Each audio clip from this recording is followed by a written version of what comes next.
Good afternoon, Melbourne time. It's 1:33 p.m. and I've been preparing here for my world history lesson number 72. So this is lesson number 72. And we continue from last week, yes, because on Thursdays now, during the day, whenever I can, whenever I finish, I'll come on and do my world history lesson or presentation. Today we'll continue from where we left off last week, but in the meantime, I've got my 5 minutes and I want to talk about this history. We picking up from the colonials after Christopher Columbus and the other travellers around the world began to explore the various continents, and America was discovered for the Europeans, and they went around the oceans everywhere really, to the east, to China, the Philippines, Japan. They went to America, the North American part, to South America. In other words, the Europeans really made a big effort to extend their trading routes, and of course the intention was to make money. That's what it was all about, to exploit wherever they went. If there were new products that could be introduced into Europe, they did. So this is an important chapter because we're doing Louis XIV. He was the Sun King, the great King of France, who was born in 1638 and died in 1715. And he was king from, I think, 1642, 43 to 1715. However, when he accessed the throne when he was very young, so he had Mazarin, Bishop Mazarin, who ran the country for him. But when Mazarin died, he decided to, he was very, very young, and he said, 38, he was 25. He said, I'm going to run the show here. I'm passionate about this, and I don't need anyone else. Follow me. I'm the absolute king. So there you are. So he actually then proceeded to control France for the rest of his life. And whatever he did too lasted until the French Revolution in 1789. So a big person, a big king, King Louis XIV.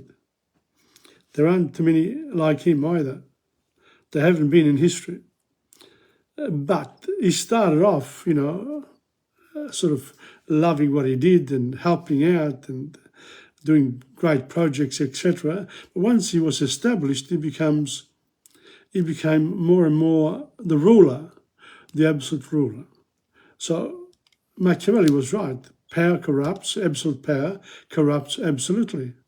And he said that 300 years before Louis XIV arrived on the scene. Not bad at all. So this is the Sun King. One more minute and we'll start. I just want to remind people that this week, we'll have the Italian Festa there at the exhibition building, not Lygon Street. And it's a good change, really, for me.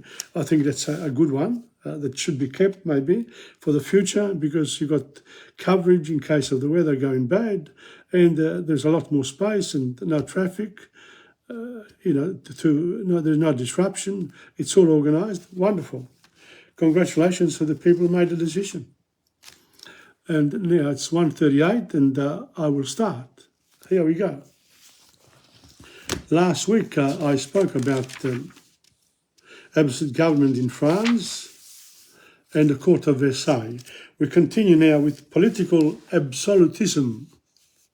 Shortly after Louis ascended the throne, a minor official apologetically brought a matter to his attention, promising that as he learned his job, he would not have to bother the King Louis, not have to bother the king. Louis answered firmly, "You are commanded to bring everything to my attention." So, because the kings up to that time, they sort of left to others to run the show. He said, "No, this is not going to be like that. You bring it to me. Everyone and every single detail of what happens." Louis believed that France was his property and that he was responsible only to God for what he did. "I am the state." That's what he said. "You do what I say, or else."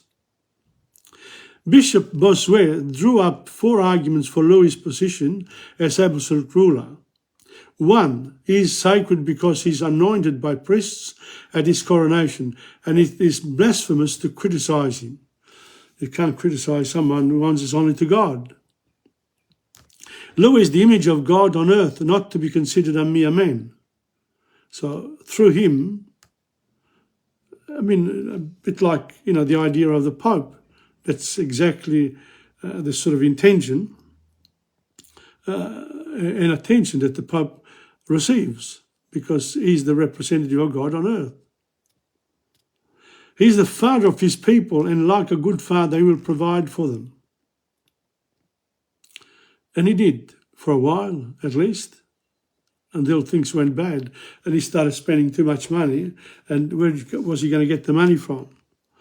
From the taxing the people, putting them to work. His power comes directly from God, and men cannot interfere with it or limit it. You can't. Whatever he says, spit 3 times in that bowl, you spit 3 times in that bowl. So to eat this banana because it comes from somewhere else, you eat it.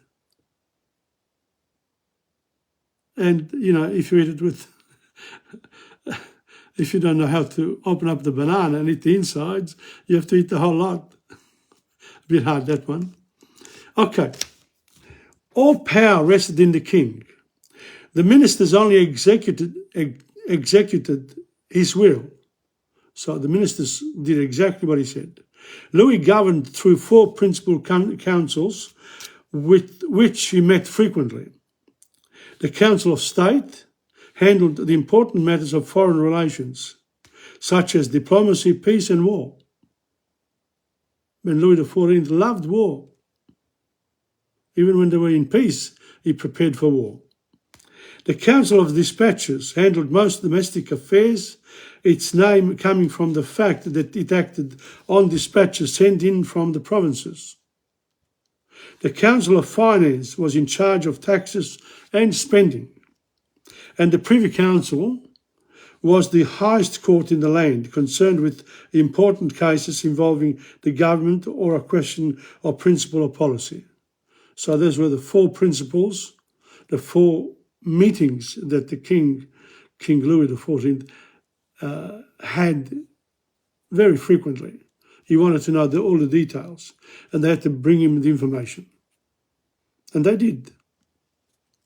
Now, as the king sought absolute power as king, there was also, coming from the Middle Ages, the absolutism of the church. The church was the be-all and end-all. You could not go against the Pope's will, really. It's the same sort of thing as what King Louis took for himself. Before that, the religious orders were followed very strictly.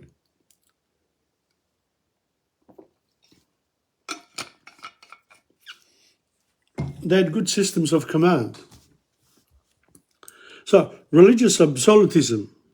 Religious questions were more interesting to the people than political problems or foreign relations.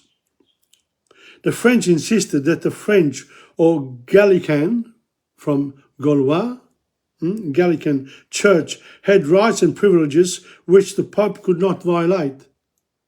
Wow, a challenge there to the Pope. This theory is known as Gallicanism, very French, and it was expressed best by Bishop Bossuet in the famous Gallican Articles of 1682. These were: 1. The Pope has no power over kings. Whoa. 2. Councils are superior to the Pope. So if you have a gathering of archbishops, they're superior because they can elect the Pope. 3. The ancient customs, rules and privileges of the French Church are inviolable. So in other words, you cannot interfere with their privileges that have come, that they practiced for centuries. The Pope's decisions in matters of faith are not infallible until accepted by the entire Church. So if he made a religious order, that had to be accepted by the synod, by the people in council, by the people who helped the Pope. In other words, the cardinals. They had great power as a body, as a group of people. Louis ordered that these articles be accepted and taught by all bishops, seminaries and colleges. So these ones here, one of the biggest one was the Pope has no power over kings. So in other words, he was the ruler, that's it. The Pope could not interfere with him. Pope Innocent XI declared that the Gallican Articles null and void. So they don't like this at all. You are under my jurisdiction, O King Louis XIV. And he refused to appoint any bishop who subscribed to them. If a bishop somebody wanted to be a bishop, they had to say no to those articles. As a result, by 1688, 35 dioceses had no bishop. They had no head, a body without a head. Louis was embarrassed. He finally allowed the institution of bishops who did not accept the Galician Articles, but many Frenchmen continued to accept them as valid. So he was embarrassed. He pulled the plug on those articles, but the people were so used to it that they continued to obey and follow the articles. One of the most popular things Louis XIV did was to revoke the Edict of Nantes, Nantes. There was an edict there. There was an important edict. We should talk about them some other time. It had long been unpopular in an age when religious tolerance was still not generally practiced. All sorts of intolerant practices had been developed by the Catholic clergy and supported by the people, such as not allowing Huguenots to be buried during the daytime. Huguenots is a group of Christian believers, but not necessarily following the Pope's edicts. Various pressures were brought on Louis to revoke the Edict of Nantes by the clergy, the court circle, and especially by Madame de Maintenon, that was his lover from the 1680s onwards. Eventually misinformed that there were hardly any Huguenots left in France. Louis revoked the Edict of Nantes in 1685. So look, there are no more, we don't need this edict anymore. Bang, they can go. He decreed that there was to be freedom of conscience for Protestants, but no public worship, that Protestant children were to be baptized and raised as Catholics, that Protestant ministers must leave France, and that Protestants must stay in France, and that other Protestants must stay in France. So they wanted Protestant children to be raised as Catholics. The ministers had to leave France, in other words, the people who would lead the Huguenots, let's say if you're a priest, out. But the people themselves, the Protestants, could remain, because otherwise who's going to pay taxes? Very smart. These provisions were rather poorly enforced, but they were harsh enough to hurt France considerably, for many skilled craftsmen and merchants fled the country. So there are consequences to whatever is being done. Now we're going to stop there for this week about Louis XIV. You can look him up. You can look up, I was looking up the maps of France under Louis XIV and the wars that he fought and the lands that he gained as a result. Does that remind you of anything of these days? Everyone wants land, someone else's land. I want it, because I can charge.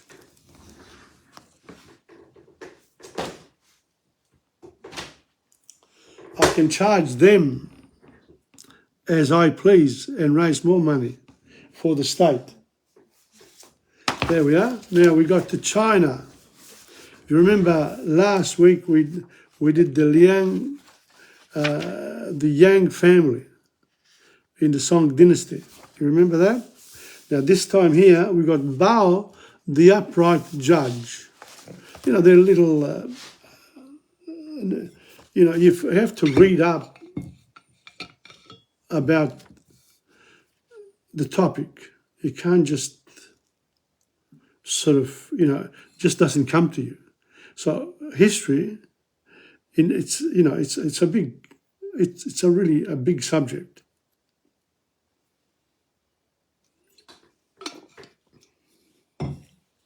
It's a big subject. Well worth undertaking, and you'll have a lot of fun with it. Bao, the upright judge. Many stories have been handed down among the Chinese people about a judge known for his fearless espousal of justice. He was known as Clear Sky Bao, or Clear Sky Bao, my lord, meaning that no wrongdoing could be hidden from his impartial eye, and that he gave justice to the common people. Indeed, there was a virtuous official in history during the Song dynasty named Bao Zhang. Bao Zhang.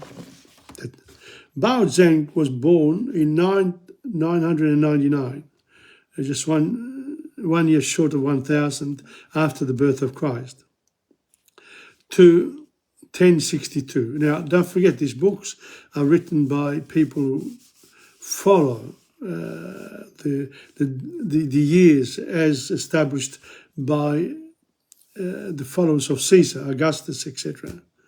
Okay, these are the years. We count the years from the birth of Christ to now, and from the birth of Christ before that. So one is BC, before Christ, and one is AD, after Dominus, so after the Lord. Bao Zhang was from Hefei in today's Anhui province. He served in the local government as well as in the court. When he was a county magistrate, his uncle once violated the law. Bao Zhang showed no partiality for friends or relatives, and he treated him according to the law. He sent runners to take his uncle to the local official, and even sentenced his uncle to death. My God. Many relatives pleaded for his uncle, but Bao Zhang said, "It is not because I am ruthless. It is he who violated the law. So he deserves it. Got nothing to do with me." When Lord Bao became a court official, he upheld the law firmly. One year there occurred a flood in the capital, Kaifeng, which threatened to engulf the poorer quarters of the city. Bao Zhang found that the flood had been caused by the intrusion of waterside gardens and pavilions built for the pleasure of senior officials. For the safety of Kaifeng, without any hesitation, he ordered that these constructions be removed. So you can't do that? No good. Whoever violated the law, even if they were relatives of the emperor, Bao Zhang did not show any mercy. He kept proposing his opinion to the emperor till those people were punished. They said, these people done the wrong thing, bang. No favours, no favouritism, no nepotism, nothing. Bao Zhang had great sympathy for those who were unjustly convicted. He would determinedly carry out the detailed investigations and bring justice to the victims. People admired this character so much that they praised him as the great Sky Bao, as the clear Sky Bao. He was great as well. He was a very good judge. Although Bao was a high-ranking official, there was little change in his house, and he lived a simple and frugal life. But just like commoners. So he knew the commoners, even though he was born in privilege, he followed, he did the right thing by the people. His will declared that if his descendants were to be corrupted officially, to return home, and they would be dented, they would be forbidden to return home, and they would be denied the rights to be buried in the family graveyard. Bao was well respected by people because of his righteousness, and his legend was spread among the regions. Since people were used to calling him Lord Bao, his real name was rarely mentioned. So he was, great guy. Now there's a little note here called Lord Bao and the Inkstones. I'm going to read it to you, even though the writing is very small. Bao Zhang was incorruptible and never received a bribe in all his life. He had been the magistrate of Duanzhou, today Zhaoping, in Guangdong province, for almost 3 years. Duanzhou was famous for its too small. Duanzhou was famous for its Duan inkstones. Writing brush, ink, paper, and inkstones are altogether called the 4 treasures of study. And writing brush, Hui ink, Zhuan paper, and Duan inkstones are the best of the stone of Duan inkstone is hard as well as smooth, and its texture is fine. As Duan inkstones is easy to grind the ink with and hard to dry, writing used with the ink ground by it is rather smooth and convenient. So when you write with these materials, good. These inkstones were so fine that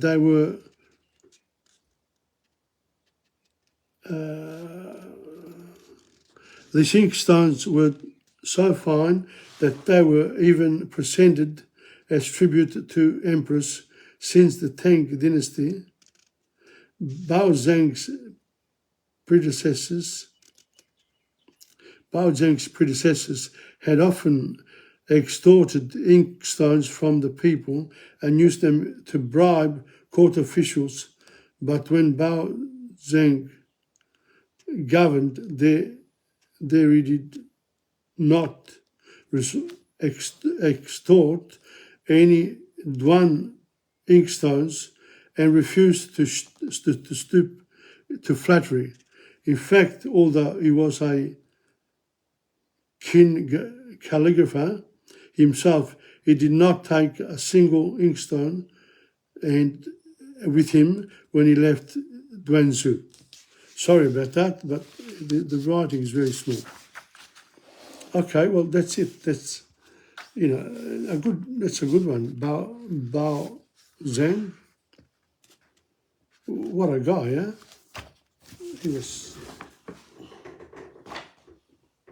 He was incredible.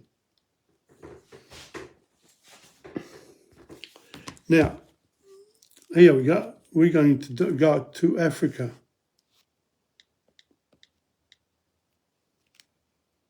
And here. And then I'll talk about Africa.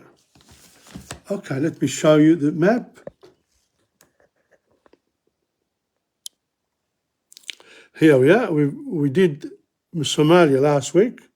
We're going to do Ethiopia this week. Ethiopia. Okay, that's a big country. So you notice that? That's called the Horn of Africa. That's like a horn, see? Okay. There are a lot of countries there. Good. Hoopla. Okay. Now, out we go. And Ethiopia. Or Ethiopia, whichever one you want.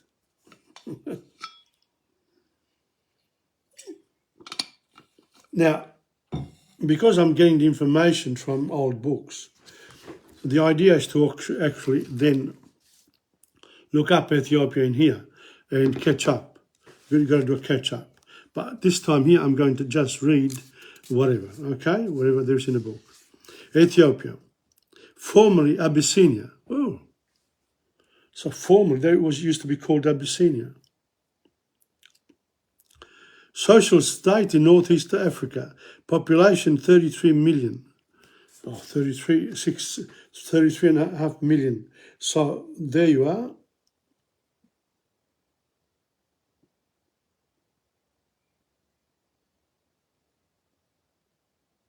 Okay. Now, I received something here. So I wanted to catch up with, what did I want to do? Ethiopia population. Ethiopia populate. When you're looking for a quick answer, there you are. Whoa. This had 33 million, so it's an old book, a really old book. Now it's got 120 million people, Ethiopia, in 2021. 120 million. That's 4 times the amount. So this information is old, but it doesn't matter. It gives us at least something to do with Ethiopia and Africa. You know, you got to catch up. So the Queen of Sheba went this way to visit King Solomon. So we go back a long time. Their son Menelik became emperor of Ethiopia, and all later emperors claimed to be descended from him. When the Greeks conquered Egypt, they began to trade with Aksum, the capital city of Ethiopia. Now it's Addis Ababa. And by AD 330 missionaries from Egypt had begun to make the people Christian. So they went there and they, evangelized the place. In the 7th century AD, Arab armies converted the rest of northern Africa to Islam, so that the Ethiopians were cut off from all other Christians. They have kept their original beliefs and customs ever since. A Muslim army conquered Ethiopia in 1541, but Portuguese explorers had already found their way to the fabulous Christian emperor they called Prester John. And 450 well-armed Portuguese soldiers drove the enemy away. When the rest of Africa was being attacked in the 19th century, this time by Europeans who were carving out colonies for themselves, Ethiopia again escaped through a British expedition under Sir Robert Napier in 1867, destroyed the capital before withdrawing. The Abyssinians defeated an Italian army at Adowa in 1896. and Italians had to wait for revenge until 1935, when Mussolini used bombs and poison gas against the mountain villages. Oh, that was giving Mussolini a bad name. He probably deserved it as well, but, I'm not sure. I have to look into this, because Ethiopia, Somalia and Libya were, and Eritrea, I think, were Italian colonies as well, shared with the English, I think. Ethiopia became a free country again during the Second World War. Its modern capital, Addis Ababa, was chosen in 1963 to be the headquarters of the Organization of African Unity. So this is old information, but at least gives you an idea of, gives us an idea of the country Ethiopia, which now in 2021 has 120 million people. That's a lot of people. Okay, how are we going for time? 2:04. What time am I supposed to finish? We've got another half an hour, so we're doing well. We're doing well.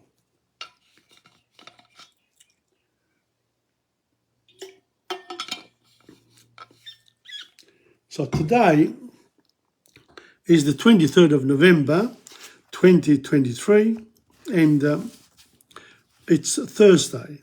Thursdays I'm going to do world history. I come on a Thursday, and generally in the morning or mid-morning, like now, and because I've got things to do all the time, so I can't really stop and rush here. So I'll do it comfortably, and it's much better.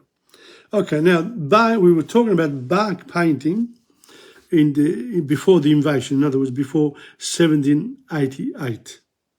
Because in 1770, Captain Cook arrived here, but he didn't stay, he went away. And it was Captain Arthur Phillip who established the colony.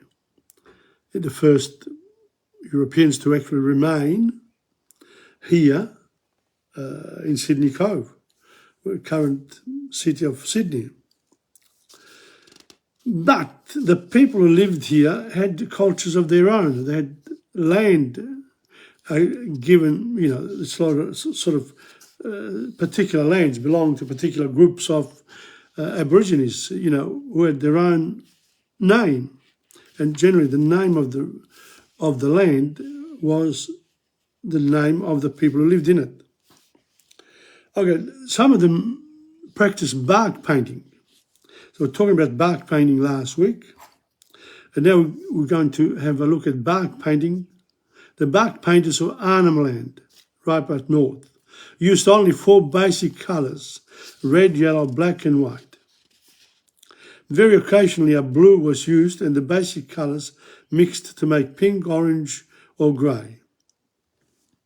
In some places, such as Groot Island, red ochre had to be imported from other areas. On Melville Island, yellow pebbles washed down from the cliffs gave an intense red colour after they had been baked on a fire.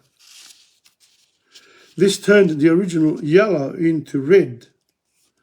White came from gypsum or pipe clay, and black from manganese ore or charcoal. The painter ground his material as fine as possible between stones and then mixed the powder with water. Fixatives were mixed in. These came from beeswax and honey, egg yolks and plants such as the bloodwood. Simple brushes quickly made and readily discarded were used. Most of them were made from strips of stringy bark or pliant green twigs.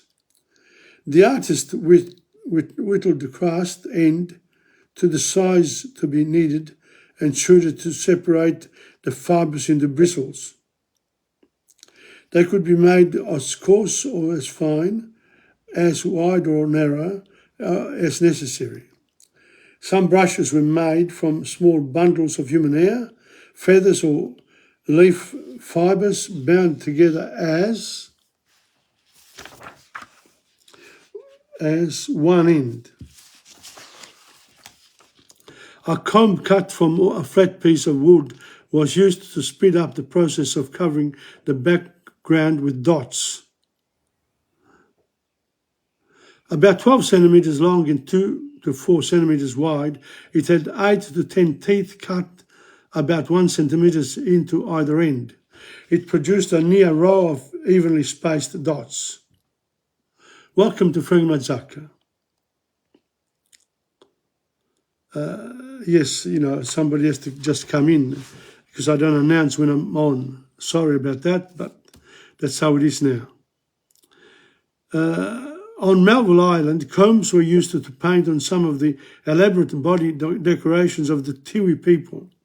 Sometimes when a large area of solid background had to be done, the paint was smeared on by hand. So we're going to stop there. So this is about the brushes. I'm going to show you the brushes. This is used in bark painting. There it is there, see that? These are the brushes used. And this is the comb. Okay, so that's it. Right. Yep. Okay, so that's before the invasion. Now we got from here, we got to the colonials. So after 1788, people from Europe and other parts, well, initially from Europe, the French arrived soon after as well. So they, they settled in some of the Pacific islands, and in some of the islands they speak, like in Nauru, they speak French. So these are cultures that conquered other cultures because of their superior might and numbers as well. What chance had the original people here? There weren't many chances because it's like in other parts of the world, you know, if you got might, you're right. That's how it is, you know. If you're strong, you can conquer other people and subjugate them, but eventually, I don't know, there's a bit of a balance there that comes along the way. Now this one here, the colonials, we have two great writers, about in the 1880s, 1890s, the early 20th century. The 20th, 2000, 1900 to World War I, basically. These are the people that I'm talking about here. So, Banjo Patterson. An answer to various bards. Bards, of course, is a poet, okay?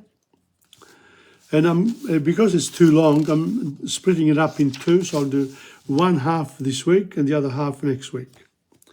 Let's go. Well, I've waited mighty patient whilst they all come rolling in, Mr. Lawson, Mr. Dyson, and the others of their kin, with their dreadful, dismal stories of the overlanders' camp. How his fire is always smoky, and his boots are always damp. And they paint it so terrific, it would fill one's soul with gloom. But you know, they are fond of writing about corpses and the tomb. So before they curse the bushland, they should let their fancy range and take something for their livers and be cheerful for a change. Have a drink, rum. Now, for instance, Mr. Lawson, well, of course, we almost cried at the sorrowful description how his little Arvi died, and we wept in silent sorrow when his father's mate was slain. Then he went and killed the father, and we had to weep again. Ben Dungan and Jack Denver, too, he caused them to expire. These are all stories, of course. You know, the bards. And he went and cooked the gander of Jack Dunn of Never Tire. And he spoke in terms of prophetic of a revolution's beat, when the world should hear the clamour of those people in the street. But the shearer chaps who started it, why, he rounds on them in blame, and he calls them agitators who are living on the game. So no doubt the bush is wretched if you judge it by the groan of the sad and soulful poet with a graveyard of his own. But I override the bushmen. Well, I own without a doubt they always see a hero in the men's from furthest out. I could never contemplate him through an atmosphere of gloom, and the bushman never struck me as a subject for the tomb. It ain't all golden sunshine where the wattle branches wave. Well, it ain't all damp and dismal, and it ain't all lonely grave. And of course, there's no denying that the bushman's life is rough. We're going to stop there. Okay, it's a bit hard, this one here. You've got to get into the mood of, the poets who write about all sorts of stories, basically. An answer to various bards. Well, he knew what he was talking about. Do I? I'm not quite sure. Now, this one here is Henry Lawson. It's On the Edge of a Plain, and it's a bit of a story here, and I will read it all. It's a couple of pages, and then we'll go to my Travel Australia with Tom Padula.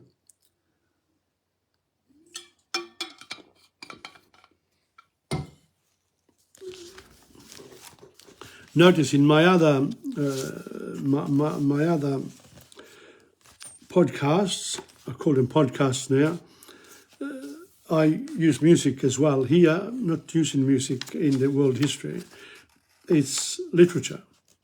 Okay. On the Edge of a Plain. I'd been away from home for 8 years, said Mitchell to his mate, as they dropped their swags in the mulga shade,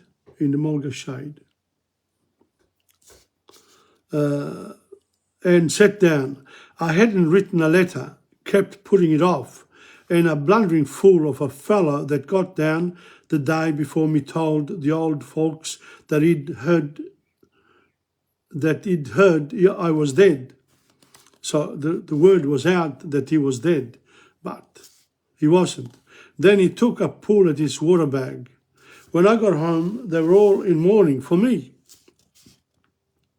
It was night, and the girl that opened the door screamed and fainted away like a shot. Said that this guy here, he's not dead, he's a spirit. He's come to get us. He lit his pipe. Mother was upstairs howling and moaning in a chair, with all the girls boo-hooing round her for company. The old man was sitting in the back kitchen crying to himself. He put his hat down on the ground, dinted in the crown, and poured some water into the hollow for his cattle pup. The girls came rushing down. Mother was so pumped out that she couldn't get up. They thought at first I was a ghost, and then they all tried to get hold of me at once, nearly smothered me. Look at that pup. You want to carry a tank of water on a dry stretch when you've got a pup that drinks as much as 2 men? He poured a drop more water into the top of his hat. Well, Mother screamed and nearly fainted when she saw me. Such a picnic you never saw. They kept it all up all night. I thought the old cove was gone off his chump. The old woman wouldn't let go my hand for 3 mortal hours. Have you got the knife? He cut up some more tobacco. All the next day, the house was full of neighbours, and the first to come was an old sweetheart of mine. I never thought she cared for me till then. Mother and the girls made me swear never to go away anymore, and they kept watching me and hardly let me go outside for fear I'd die, you know. Get drunk. No, you're smart for fear I'd clear. At last I swore on the Bible that if I'd never leave home whilst the old folks were alive, and then Mother seemed easier in her mind. He rolled the pup over and examined its feet. I expect I'll have to carry my bit. His feet are very sore. Well, he's done pretty and this morning, and anyway, he won't drink so much when he's carried. You broke your promise about leaving home, said his mate.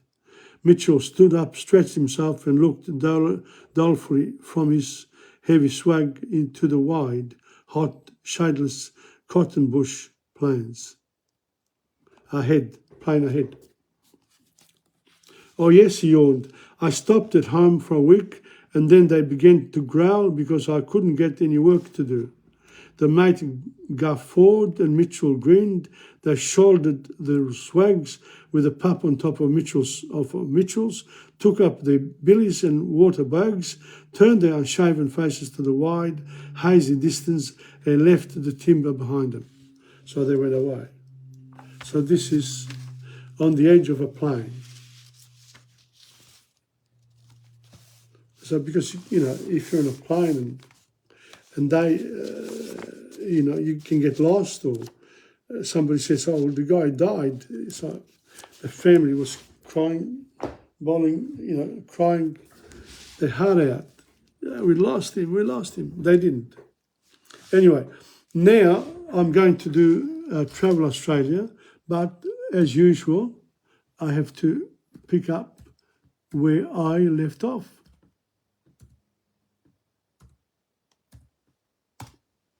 Yes, here we are. And I'm ready for you. How's that? Let's hope that this thing works. Now, today I've decided to go to Perth. And we were there in 2022, around July last year. And here I am. Have a look at Perth. There are lots and lots of pictures. So we'll go till 2:33. That's it. About 10 minutes. Here we go. We'll start here, where we left off last time. Come on. I will start here. It's a good one to start. Come on. There we are. That's a nice one. Nice picture. Okay. So that's Perth. And we are in front of our hotel there, Ibis Hotel in Perth. And this is the inside. We're getting ready to go on the bus or for a walk. Well, it looks like a walk.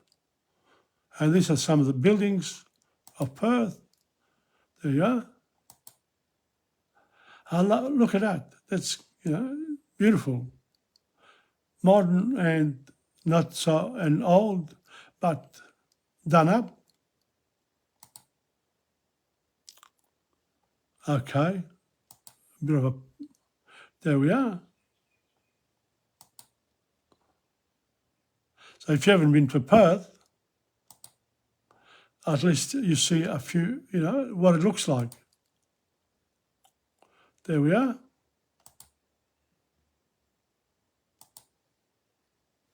I enjoyed walking around, taking pictures. It's a nice church too. Couple of pictures there. Look at that. And notice the people in Perth were under COVID strain. They were wearing masks. Not all of them, but quite a lot. Here we go again.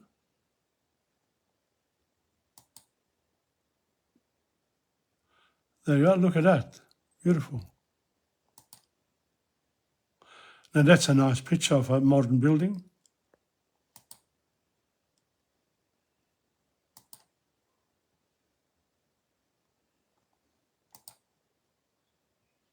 Look at that.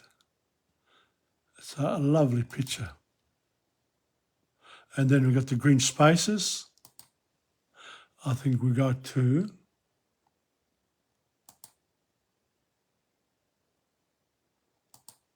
it's a nice part of Perth, the gardens. Really enjoyed it.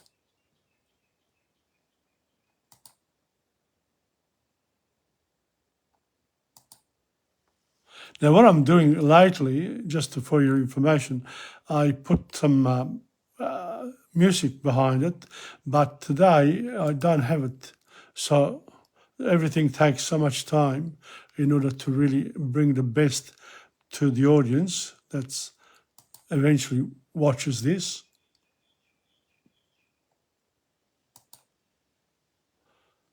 What a beautiful panoramas, you know.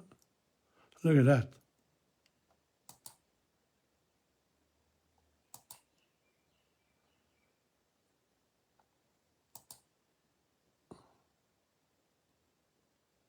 Wow. May Drive.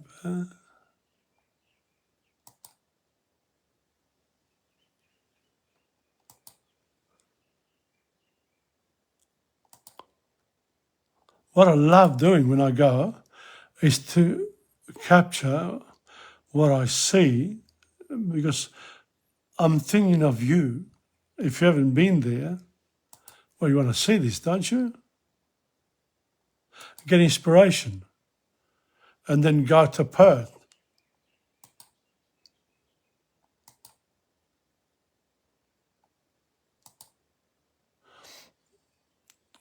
I think there's a tourist place soon.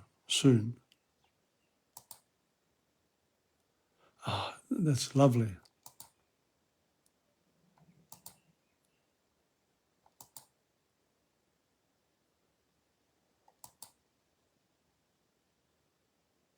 Wow. And look at that.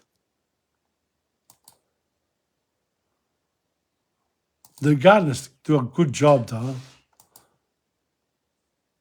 you know, to keep it all as natural as possible. But then, and here, we get back into the bus and we go, about 40 people. We go around and Botanic Garden. There it is. That's where we are. We are there.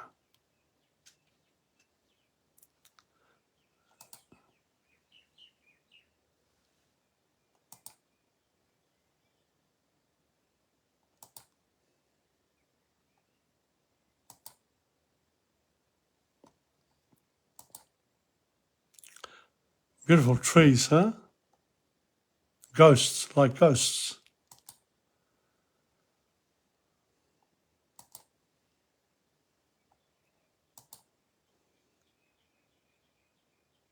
Kings Park Bushland, it's called here. Kings Park Bushland. Rio Tinto Natural Escape Kings Park.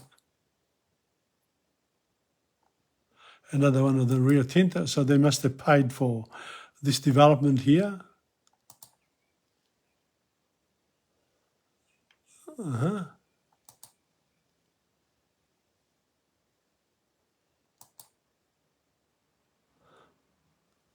Kings Park and Botanic Garden. There you are.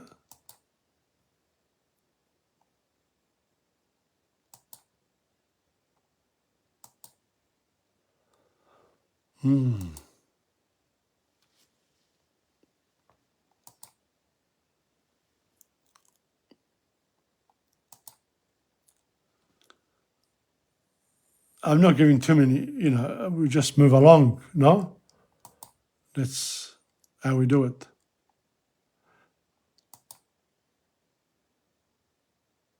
Close up. There you are. Those are like nutmegs. I'm not very good with, naming plants and flowers, etc. But that's what I do. See, you can read up here. If you've got the iPhone or whatever, you can enlarge it and get the information from there. Welcome to Wanju country. Look at that.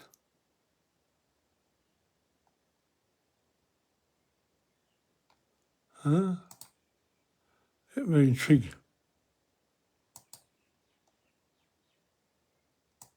This was really nice. Look at that.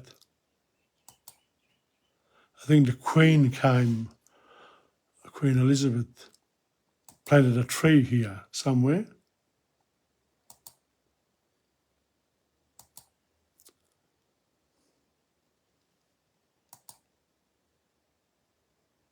Such beauty. I think that's the tourist place. Buy cards and memorabilia of Perth. Beautiful. There I am. Let's have a look.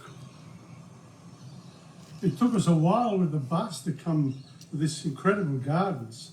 It's the Botanical Gardens of Perth, Western Australian Botanical Gardens on the other side.